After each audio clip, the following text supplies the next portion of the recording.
in relationship to his devotees. Krishna gets a lot of pleasure from the service of his devotees.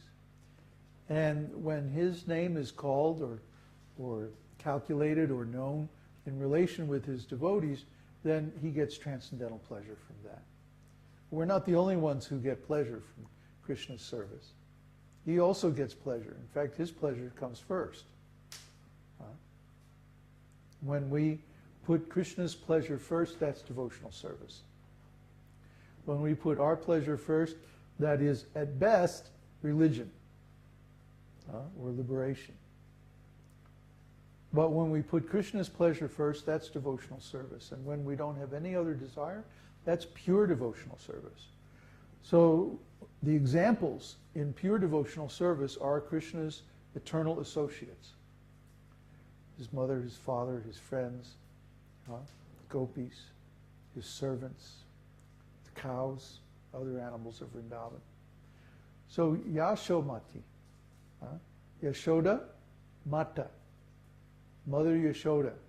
Yaśomatī-nandana is the son. Like Srila Prabhupada says, when we want to identify someone exactly, we say his name and then his father's name or his mother's name. Yaśomatī-nandana, the son of Mother Yashoda. Well, there's only one person who has that designation, and that's Krishna. Just like when we're offering arti to Nitai Gaura, we sing Nitai Gauranga, Nitai Gauranga, and then we sing Sachi-nandana. Yeah, Sachi is Lord Chaitanya's mother. Just like Krishna's mother is Yashoda. So Sachi-nandana is Lord Chaitanya.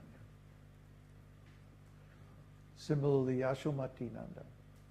Then braja-baro-nāgara. Well, there's no getting around it. Krishna is a young boy, and what are most young boys engaged in doing? Chasing young girls. So Krishna is also like that. But this pastime is transcendental. Braja means Vrindavan. It means the transcendental realm or the abode of Krishna. And bara, braja-baro, means the lover. He's a nagara, he's a street boy, a village boy. Nagara means street. So he's hanging out in the streets with the young girls. But this is what young boys do. I mean, that's just the way they are. But Krishna is the original teenager. But he's not a rascal. Well, he's a transcendental rascal. So we get a lot of pleasure out of teasing Krishna about this. But actually, of course, the service of the gopis to Krishna is just incomparable. So we'll talk about that. Gokula-rañjana. Gokula-rañjana. Gokula means the abode of Krishna when he appears on this planet. Goloka is the same abode in the spiritual world. But Gokula is when Krishna comes to this earth, he manifests a projection, like a miniature part of his eternal abode. And he displays his pastimes in that place. Then, when he goes back to the spiritual world, that manifestation of his abode is withdrawn, leaving kind of a shell behind. And that's the present-day Vrindavan. So he's the delight, Rañjana, the giver of pleasure. Rañjana means pleasure. Gokula-rañjana. Kāna. Kāna is like a very intimate, friendly name of Krishna. kāna. Just like we named Kāna, means Krishna's friend, Krishna's servant. Kāna belongs to Kāna. Gopī-parāṇa-dhana. He's the wealth of the lives of the gopis. Dhana means wealth. Parāṇa means life. And gopi, of course, are the young cowherd girls. Krishna doesn't appear in a royal family. Well, he does in his Vasudeva form. But then he immediately changes to his Krishna form. He goes to Vrindavan, and he is, so to speak, adopted by Nanda and Yashoda. But actually, the Brijbasis know, the residents of Vrindavan, they know that this is Krishna's real eternal form. And his other form of Vasudeva is more external form. His form as a great king is well known to the public. He speaks Bhagavad-gītā in that form. He fights in the battle of Kurukshetra in that form. That's more of a public, well-known form of Krishna. But the Krishna form, the form in Gokula, is very confidential. It's only known to his intimate devotees, his intimate friends. So that form is the gopī-parāṇa-dhana, the wealth of the life of the gopis. Madana-manohara.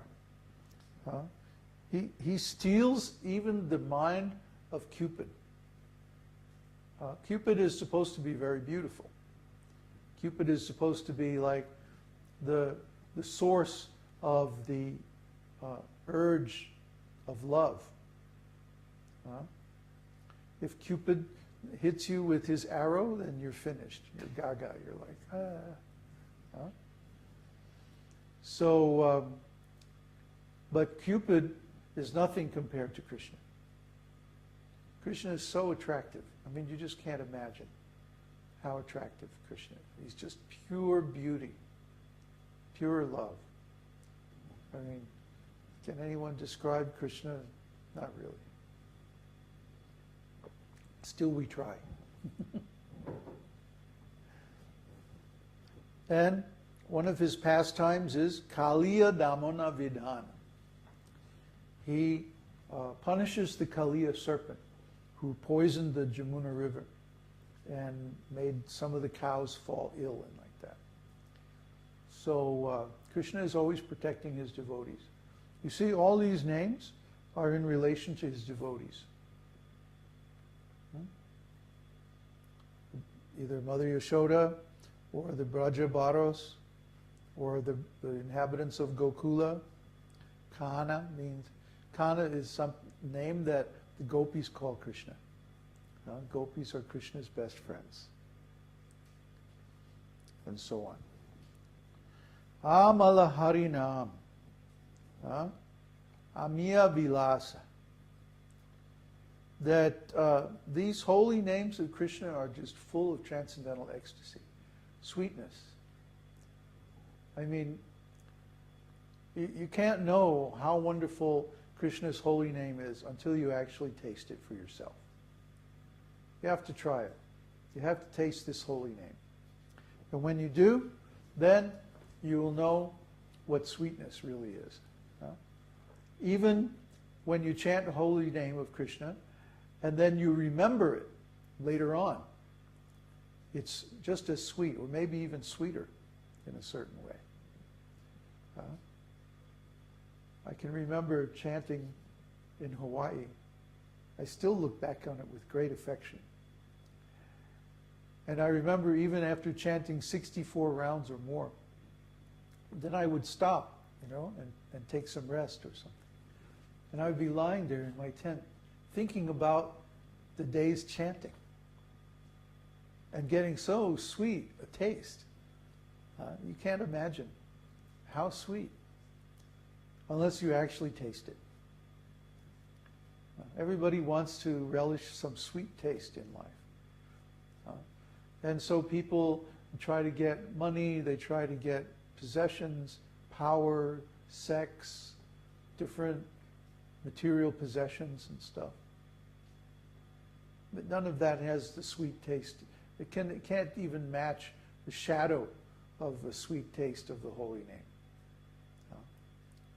Because the holy name is unconditional. You can taste the holy name anytime, in any condition of life.